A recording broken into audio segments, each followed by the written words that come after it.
اللهم صل على سيدنا محمد وعلى آل سيدنا محمد وبارك وسلم.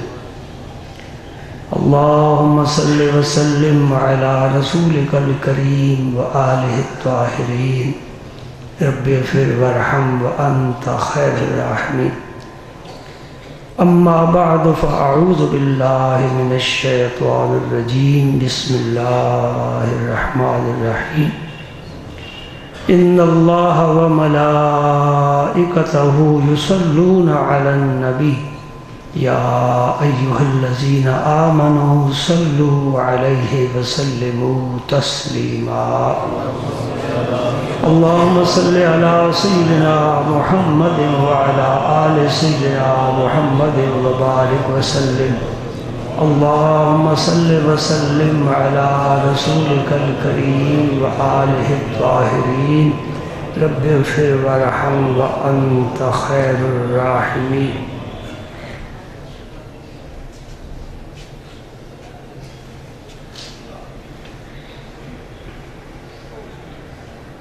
وعن أبي هريرة رضي الله تعالى عنه قال قال رسول الله صلى الله عليه وسلم لا تدخلوا الجنة حتى تؤمنوا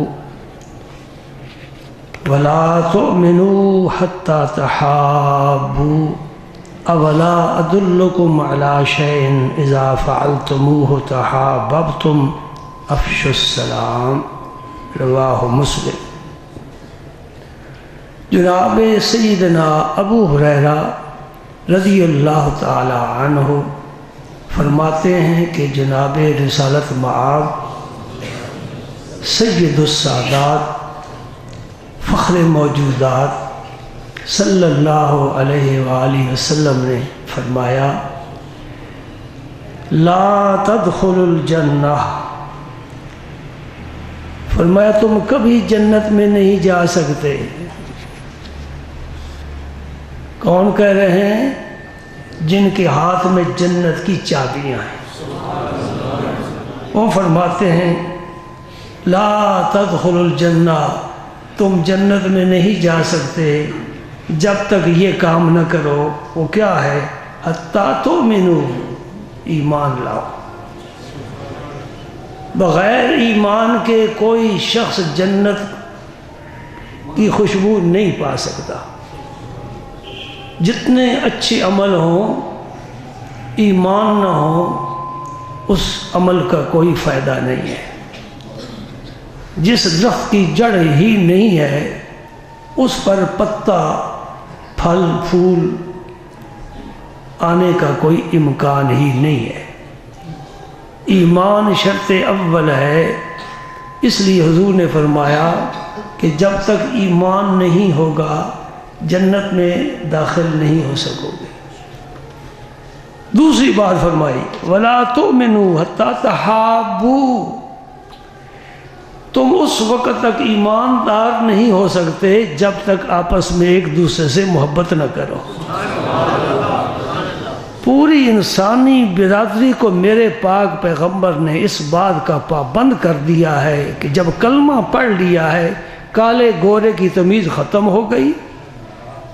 سب تم مسلمان کیا ہو؟ بھائی بھائی ہو. انما المؤمنون اخوۃ، ایمان والے کیا ہیں؟ بھائی بھائی ہیں.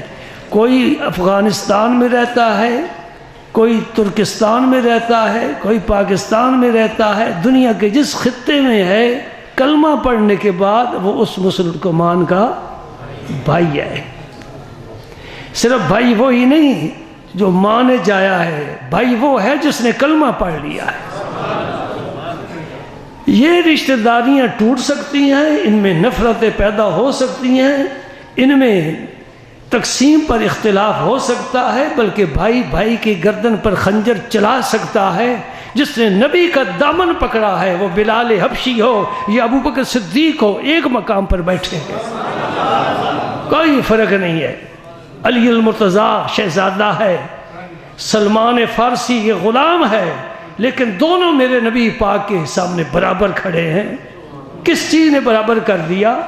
کہو ایمان نے برابر کر دیا.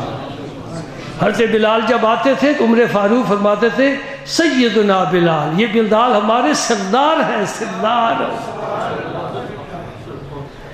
بڑی قداور شخصیت عمر فاروق کی، اور یہ حبشی غلام ہے، کالا ہے، سیاہ فام ہے، کوئی ہنر نہیں، کہاں سے چل کر آیا؟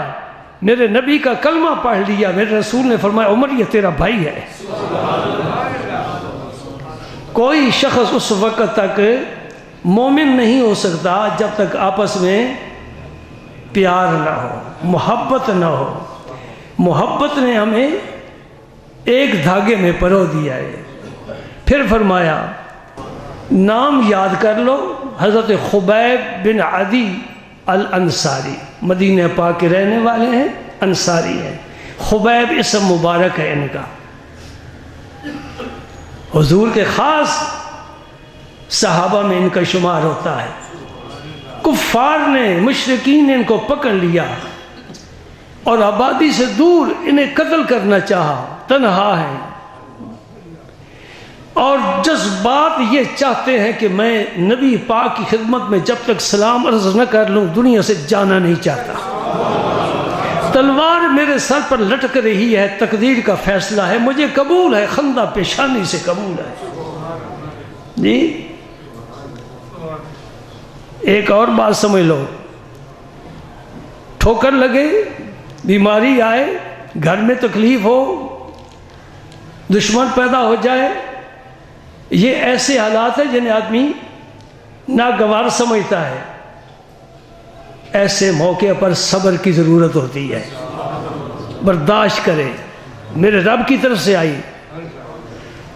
ایک ہے رضا، وہ صبر سے بھی آگے ہے۔ اے بخار چڑھ جائے نا، چہرے کا رنگ بدل جاتا ہے۔ صبر تو کر رہا ہے لیکن فطری طور پر اس کے چہرے پر وہ آثار ہیں جو بیماری کا تقاضا ہے۔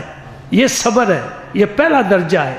اس سے آگے رضا ہے۔ رضا کا کیا مطلب ہے؟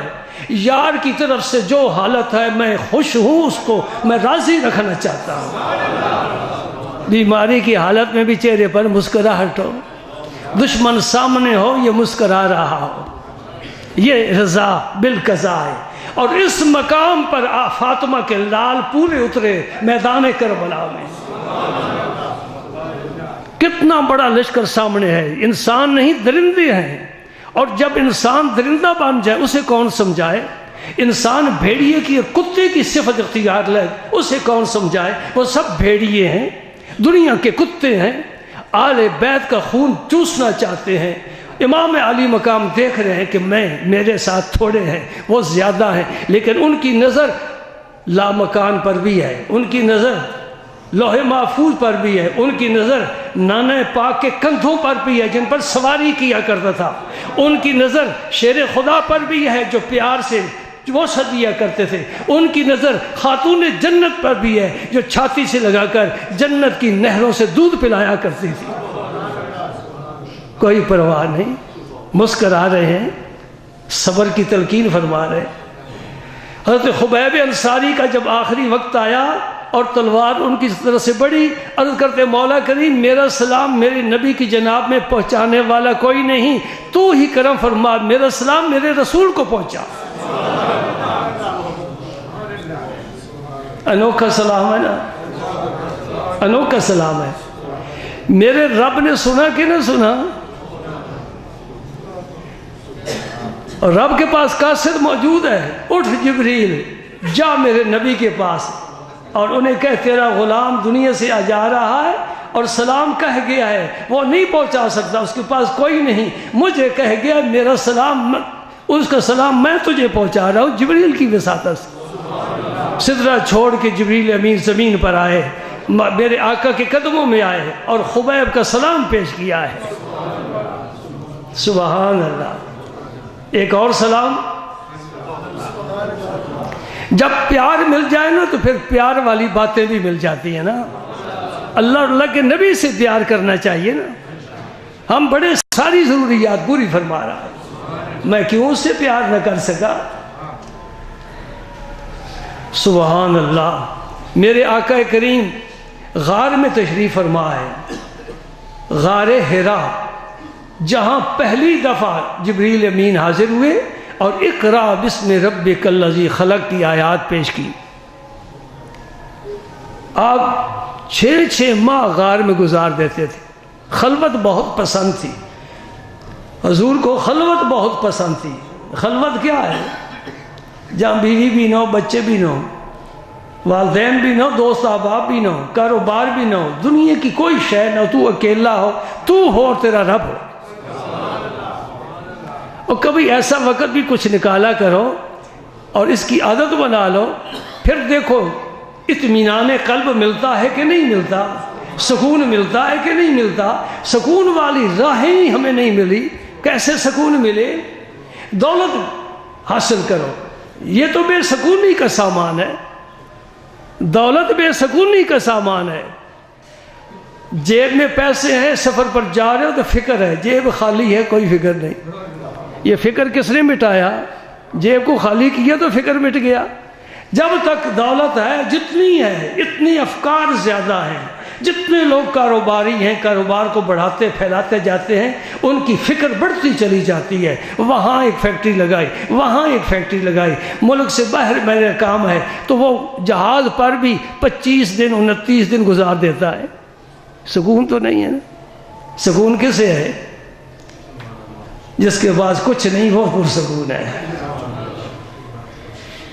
ایک درویش تھے، رات کو مصروف عبادت، چور آ گئے. چور آیا، جب اندر داخل ہوا اس نے تلاشی لی تو فرمانے لگے کیا تلاش کرتا ہے؟ مجھے تو دن کو کچھ نہیں ملتا، تو رات کو ڈھونڈتا ہے. دن کی روشنی میں مجھے اپنے گھر کچھ نہیں ملتا، تو رات کے اندھیرے میں کیا ڈھونڈتا ہے؟ صفایا کر کے آتے ہیں. جب صفایا ہو جاتا ہے دل خالی ہو جاتا ہے تفکرات سے، دولت سے اور لمبی امیدوں سے، آرزوؤں سے، خواہشات سے. پھر اللہ کہتا ہے میرا گھر خالی کر دیا ہے، اب میں آ جاتا ہوں. جس کا گھر ہے اس کے لیے خالی کرنا چاہیے، جھاڑو دینا چاہیے، صفائی کرنی چاہیے. غار حرا میں حضور تشریف فرما ہے، جبریل امین پاس بیٹھے ہیں. خدیجۃ الکبریٰ حضور کا کھانا لے کر آ رہی ہے. ہاں، رفیقہ حیات ہو تو ایسی ہو، ایسی ہو، نیکی میں معاون، نیکی میں معاون، اور شوہر کی عدم موجودگی میں خیانت نہ کرنے والی، وہ اچھی عورت ہے. اور اسے ہی قیمتی لال ملتے ہیں. ان کی گود میں حسین جیسے آتے ہیں، شہزادے آتے ہیں. بے ادب ماں با ادب اولاد جنگ سکتی نہیں، تیرا اقبال کہہ رہا ہے. بے ادب ماں با ادب اولاد جنگ سکتی نہیں، مادن زر مادن فولاد بن سکتی نہیں. جس کان سے کوئلہ نکلتا ہے نا، ڈنڈوٹ جاؤ تو کوئلہ نکل رہا ہے، کھیڑے جاؤ تو نمک نکل رہا ہے. ہر چیز کی کان ہے نا، کسی سونا کہیں لوہا نکل رہا ہے. کچھ کانیں ہیں جو عظیم لوگ پیدا کرتی ہیں. سبحان اللہ، سبحان اللہ. تو حضرت خدیجۃ الکبریٰ بھی راستے میں ہے، تو حضرت جبریل امین عرض کرتے ہیں یا رسول اللہ یہ آ رہی ہیں خدیجۃ الکبریٰ، جب آئیں تو میرے رب کی طرف سے بھی اور میری طرف سے بھی حضور سلام فرمائیں. شان تو دیکھنا، اللہ پاک نے بھی حکم دیا ہے کہ جبریل جاؤ میری طرف سے خدیجۃ الکبریٰ کو سلام کہہ کر آؤ. میری طرف سے بھی حضور سلام فرماؤ اور بشارت دو ایسے گھر کی جنت میں جو موتی کھود کر بنایا گیا ہے، اینٹیں جوڑ کر نہیں، پلستر نہیں کیا ہوا، پائپ لیک نہیں ہوئے کہ جگہ جگہ نمی پیدا ہو گئی. موتی کھود کر گھر بنایا گیا ہے. اور اس گھر کی 2 بڑی خوبیاں ہیں. ایک تو اس گھر میں اس کے آس پاس کوئی شور شرابہ نہیں ہوگا. نمبر 2، اس میں رہنے والا کبھی اکتاہٹ محسوس نہیں کرے گا. یہ ہے جنت کے گھر کی خوبی. جنت میں نہ گرمی نہ سردی، نہ دھوپ نہ سایہ، نہ رنج نہ تکلیف، نہ بیماری نہ پریشانی. کیا ہے؟ امن ہی امن ہے، سکون ہی سکون ہے۔ ایک اور سلام بھی سنو۔ ایک دن سرکار اپنے گھر تشریف فرما ہے، اپنے حجرہ مبارکہ میں عائشہ صدیقہ رضی اللہ تعالیٰ عنہ آپ کے پاس حاضر ہیں۔ جبریل امین آئے تو جبریل امین نے عرض کی یا رسول اللہ عائشہ صدیقہ کو میرا سلام فرمائے ہیں۔ حضور نے فرمایا اے عائش، یہ مرادہ مرخم ہے، یا عائشو، جبریل تجھے سلام کہہ رہا ہے۔ حضرت عائشہ صدیقہ نے کہا وعلیہ السلام، اور پھر عرض کرتی یا رسول اللہ جو آپ دیکھتے ہیں ہم تو نہیں دیکھ سکتے نا، فرشتہ پاس بیٹھا ہے، نوریوں کا سردار، حضور دیکھ رہے ہیں، عائشہ صدیقہ نہیں دیکھ رہی، معاملہ کیا ہے؟ کچھ تو سوچنا چاہیے نا۔ یہ منبر ہے، یہ کتاب ہے، میں دیکھوں تم نہ دیکھو ایسا تو نہیں ہو سکتا، تم بھی دیکھ رہے ہو میں بھی دیکھ رہا ہوں۔ عائشہ صدیقہ عرض کرتی ہیں یا رسول اللہ میں نہیں دیکھ رہی، آپ دیکھ رہے ہیں۔ معلوم ہوا کہ ان کا عقیدہ تھا نبی اور چیزیں دیکھتا ہے، ہم اور دیکھتے ہیں، ہمارے دیکھنے اور نبی کے دیکھنے میں فرق ہے۔ یہ روحانی چیزوں کو بھی دیکھتے ہیں، غیر محسوس چیزوں کو بھی دیکھتے ہیں۔ میرے نبی پاک نے وبا کو دیکھا ہے، بیماری وبائی صورت اختیار کر گئی، حضور نے وبا کو دیکھا، مدینہ پاک آ رہی ہے، منع کر دیا، فرمایا نہیں باہر چلی جا کسی اور وادی میں مدینہ پاک میں تجھے داخل ہونے کی اجازت نہیں دوں گا۔ جو نبی وباؤں کو روک دیتا ہے، دیکھ لیتا ہے کہ یہ وبا ہے۔ وہ آگ کیسی ہے سمجھتے ہیں؟ عالم دو ہیں، عالم شہادہ، عالم غیب۔ ہم عالم شہادہ کو دیکھتے ہیں، یہ سفید ہے، یہ سیاہ ہے، یہ اونچے قد والا ہے، چھوٹے قد والا ہے، دیکھتے نا۔ عالم غیب نہیں دیکھ سکتے، اور نبی بھی نہ دیکھ سکے، پھر ہمارے درمیان نبی کے درمیان فرق ہی کیا رہ گیا؟ ہم نہیں دیکھتے، وہ بھی نہیں دیکھتا۔ پیغمبر کی نظر اس جہان پر بھی ہے، اس جہان پر بھی ہے، اس لیے کہ اس جہان کا صرف نبی نہیں، اس جہان کا بھی نبی ہے، عالمین کے لیے رحمت ہے، عالمین کے لیے، تمام جہانوں کے لیے رحمت۔ سبحان اللہ۔ ایک آیت قرآن پاک کی اذا دخلتم بیوتا فسلموا علی انفسکم، جب کسی گھر میں جاؤ تو اپنوں کو سلام کہو۔ حضور نے فرمایا گھر میں جائے تو السلام علیکم کہے، تیرے گھر میں برکت ہوگی، اور جب گھر سے جانے لگے پھر بھی السلام علیکم کہہ۔ گھر میں جاؤ برکت ہوتی ہے السلام علیکم کہنے سے،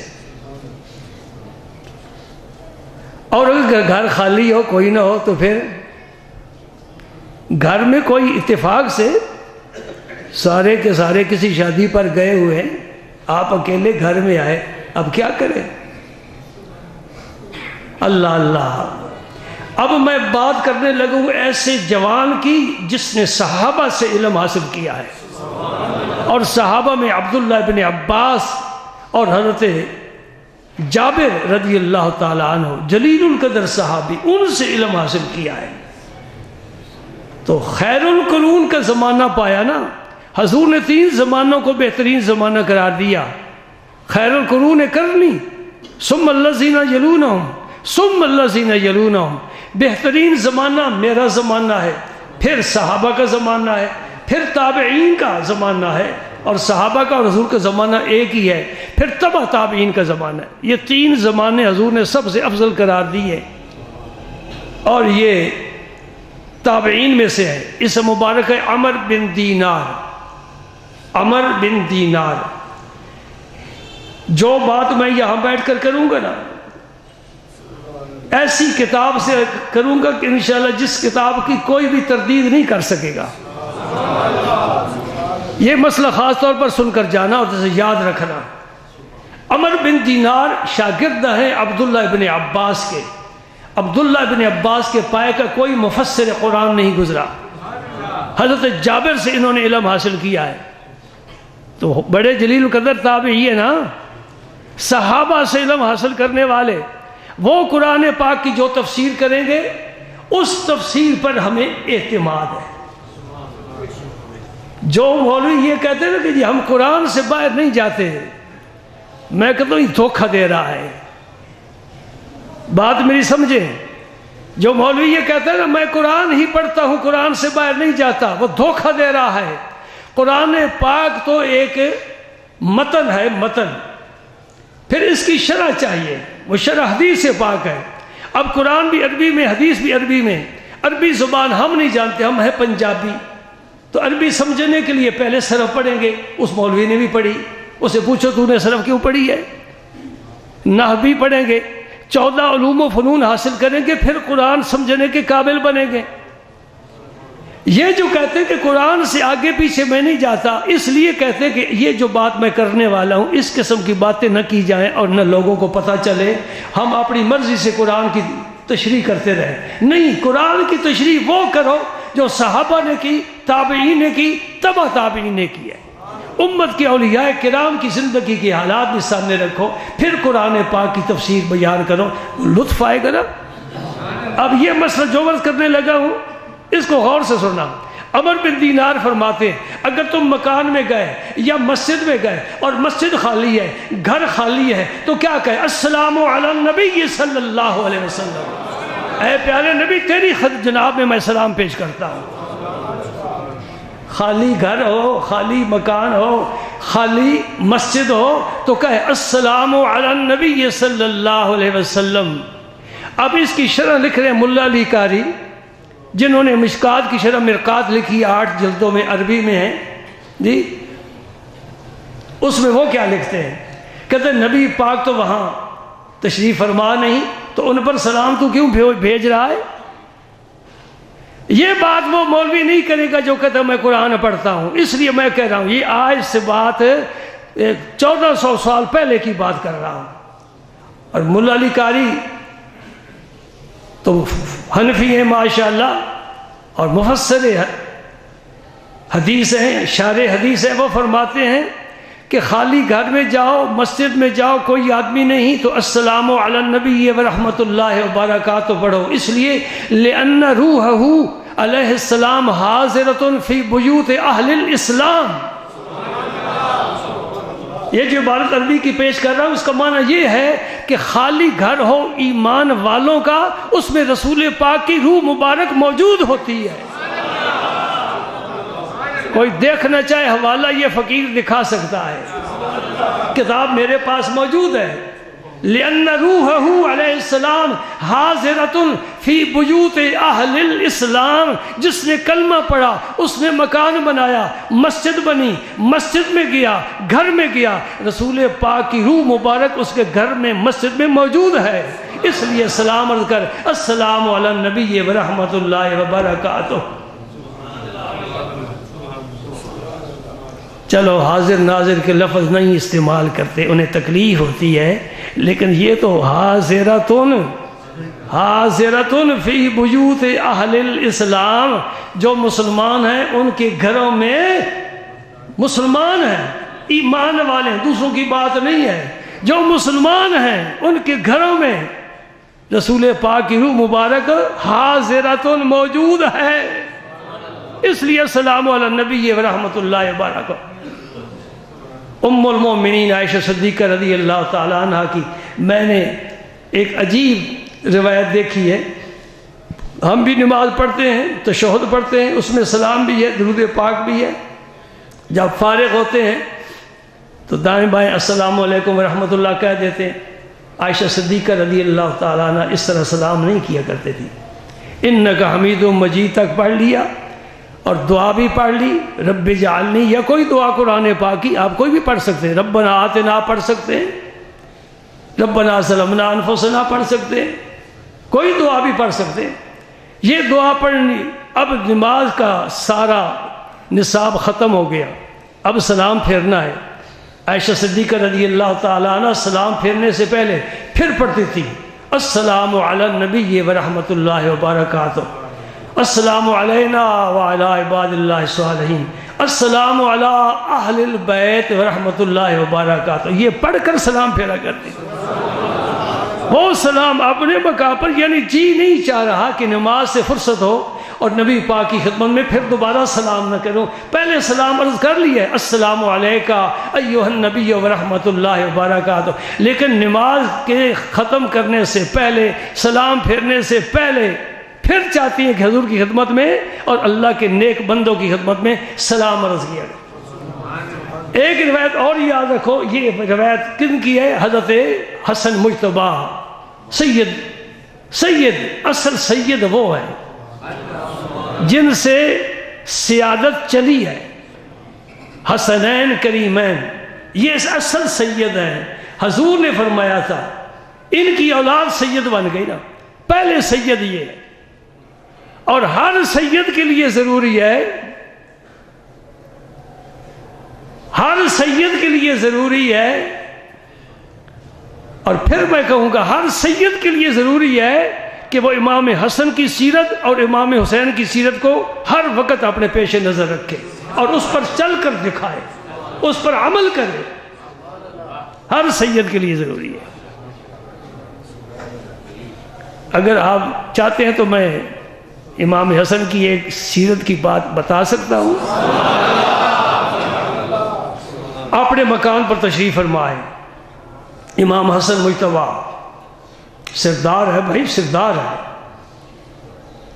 ایک بدو آ گیا، جو ہی دروازے کے سامنے برا بھلا کہنا شروع کر دیا۔ آپ خاموش، کوئی بھی برداشت نہیں کر سکتا۔ ہم جتنے بیٹھے ہیں کوئی گالی دے تو صحیح، اگر تھپڑ نہیں مار سکتے تو گالی ضرور دیں گے، ہماری زبان جو گونگی تو نہیں ہے۔ امام حسن خاموش ہے، یہ اس شیر کی تاثیر ہے، اس خون کی تاثیر ہے، وہ جس نے کندھوں پر بٹھایا تھا اس کا فیض ہے۔ ہاں، امام حسن خاموشی سے سن رہے ہیں، کیا فرماتے ہیں؟ بھئی تو دیہات کا رہنے والا ہے، شہر میں آیا ہے، کوئی ہماری خدمت کی ضرورت ہے؟ وہ کیا کہہ رہا ہے، آپ کیا فرما رہے ہیں؟ اس نے پھر اور ذرا زبان کو تیز کیا اور لفظ شامل کیے، تم ایسے ہو، تمہارا خاندان ایسا ہے۔ آپ نے فرمایا بھئی کھانا چاہتے ہو تو آ جاؤ، کھانا کھاؤ، کپڑے کی ضرورت ہے تو ہم کپڑے دے دیتے ہیں، کوئی شہر میں بازار میں کام ہے تو میرا غلام جا کر تیرے ساتھ کام کر دیتا ہے۔ جب اتنا ٹھنڈا دیکھا نا، اتنا ٹھنڈا، تو کہتے ہیں اشہد انک ابن رسول اللہ، میں گواہی دیتا ہوں تو رسول اللہ کی آل پاک سے ہے۔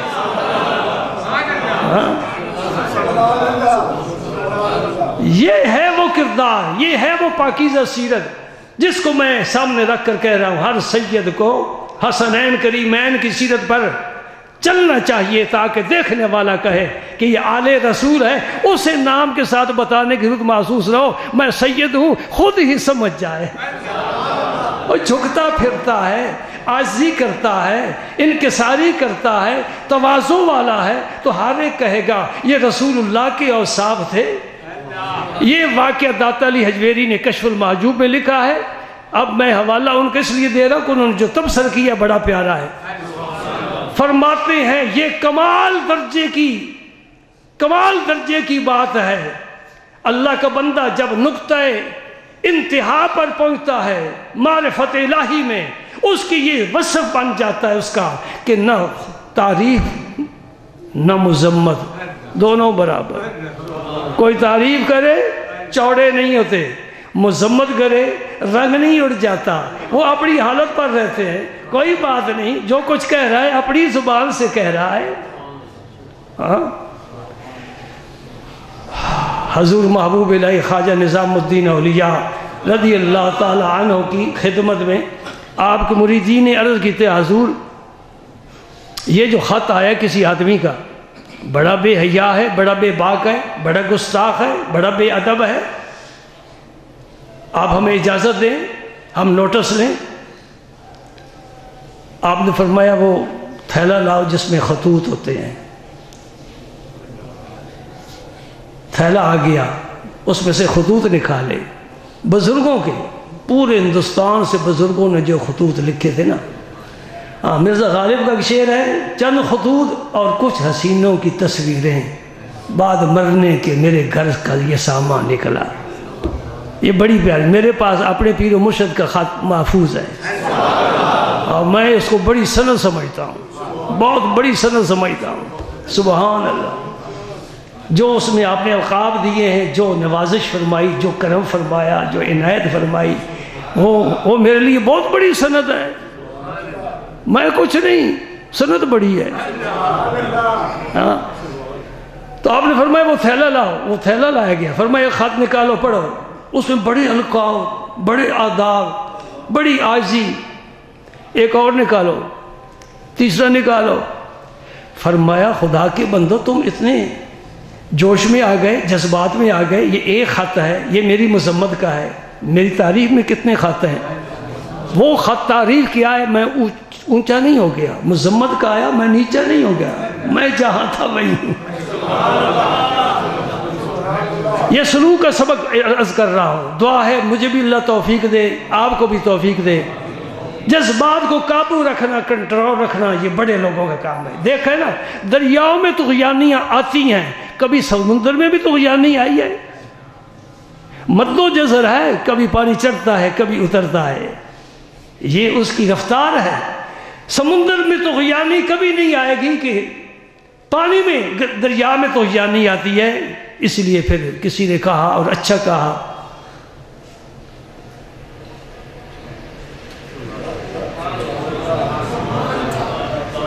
شور دریا سے کہہ رہا تھا سمندر کا سکون، سمندر ساکن ہو کر، دریا شور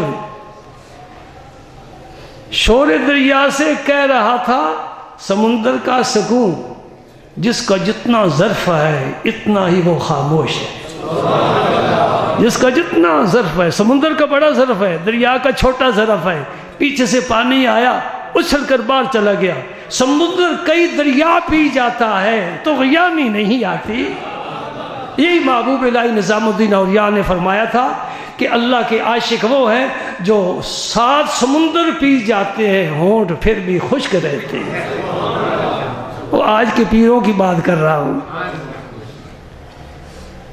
جتنے پرانے لوگ بیٹھے ہو نا، ان سے پوچھ لینا کہ آج سے 40-50 سال پہلے جنہوں نے دیکھا ہے زمانہ، میں نے بھی دیکھا ہے، آپ میں سے بھی کچھ لوگ ہیں بیٹھے، اللہ شاہد ہے سارا پاکستان پھرے کہیں کسی بزرگ کا بورڈ سڑک پر نظر نہیں آتا تھا جی۔ اب بزرگوں کے بورڈ سڑک پر لگے ہوئے ہیں، تیر کا نشان لگا ہوا ہے، ادھر بزرگ بیٹھے ہیں، چل ادھر، تیری مشکل حل کرنے والے، بیچارہ خود مشکل میں پھنسا ہوا ہے، اس نے کسی کی مشکل کیا حل کرنی ہے جی۔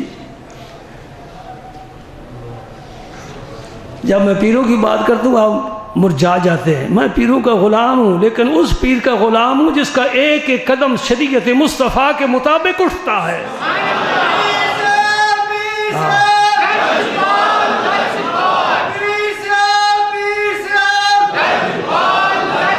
یہ چائنا کا مال میں نہیں پسند کرتا، 2 نمبر نہیں 3-4 نمبر آ گئے جنہیں وضو کرنے کا پتہ نہیں ہے۔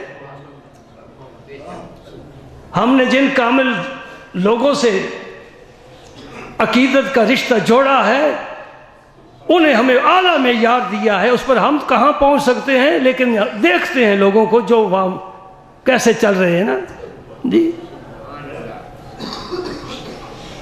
کبھی مغالطے میں نہ آنا، پیر وہی ہے جو رسول اللہ کا غلام ہے، پیر وہی ہے جس کے سینے میں قرآن ہے، جس کا قرآن اور حدیث پر عمل ہے، پیر وہی ہے، وہ دنیا دار پیر نہیں ہو سکتا جی۔ حضرت بایزید بسطامی سے بڑا پیر کون ہوگا؟ جنید بغدادی ان کے متعلق کیا فرماتے ہیں؟ فرماتے ہیں جس طرح فرشتوں میں مرتبہ اور مقام ہے نا جبریل امین کا، اس طرح ولیوں میں مقام ہے بایزید بسطامی کا، یہ مقام ہے۔ آپ کو میں اپنی مجلس میں یہ واقعہ پتہ نہیں کتنی دفعہ دہرا چکا ہوں اور سب کو سناتا ہوں۔ بایزید بسطامی کو پتہ چلا فلاں جگہ ایک بزرگ تشریف فرما ہے، چلو بھائی زیارت کے لیے، آپ چلے گئے، ذرا توجہ کرنا، زیارت کے لیے ایک بزرگ کی زیارت کے لیے جا رہا ہے، یہ بزرگ تو اصلی بزرگ ہے، وہ دیکھیں گے کیسا ہے۔ جب وہاں پہنچے تو وہ مسجد کی طرف جا رہے تھے، یہ تو بڑی اچھی بات ہے جی، الحمدللہ پیر ہے اور مسجد کی طرف جا رہے ہیں۔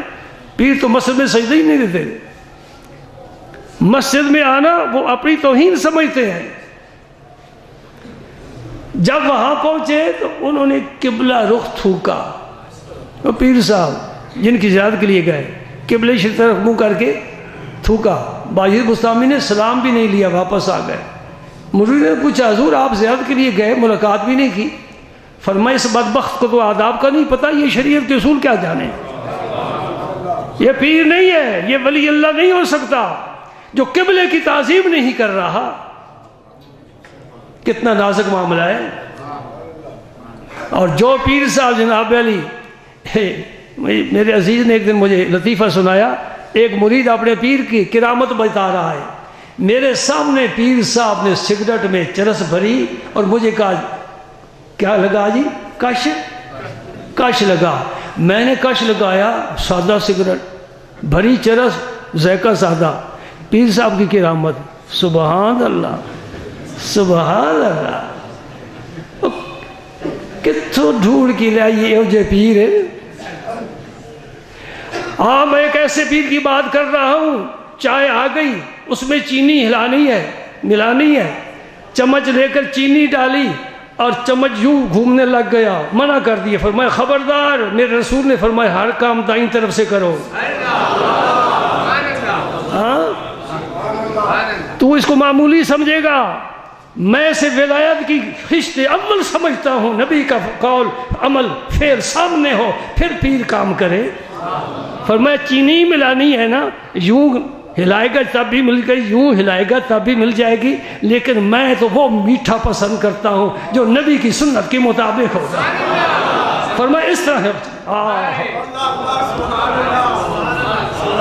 بستر خادم نے بچھا دیا، جھاڑ کر بچھایا۔